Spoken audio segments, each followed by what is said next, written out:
кызган деген бирөө сон нерсе алып келсе, ал кызганат да. Бирөөнүкүнө окшош нерсе алып келип алса, меники деп кызганат. Апам болсо кээде мага кызганат. Мен сенин үкаң жок, меники бар деп. Апаң кызганабы? Ооба. Сен эмне дейсиң ушунда апаңа? Бул менин үкам, сиздики эмес дейм.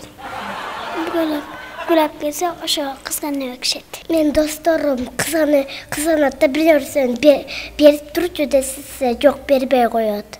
Бирден эме Аяна менден өчүргүчтү кызганган, кийин мен андан тетиратты кызгангам. Эмне деп кызгандың? Сен мага өчүргүчтү бербедиң болчу, мен сага тетират бербейм дегем.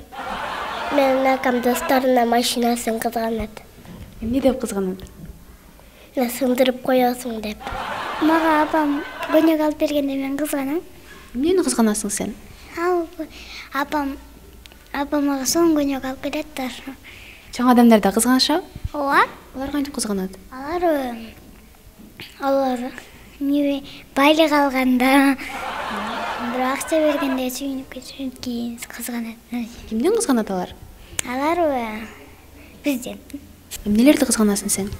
Бир нерсе рассам, мындай сонун нерсе болсо.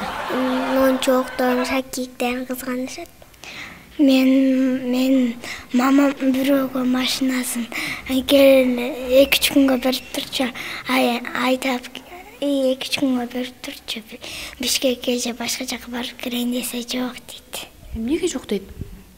Эми машинасын бир жери сынып калган эле. Ошого жок дейт. Оңдотолойн алып берем дейт. Чоң балдар кыздарды кызганганда кантип кызганышат? Сүйөм деп кызганышат. Эмнелерин кызганасың? Шакек, мончокторго. Кимдерден кызганасың? Айсамаларга.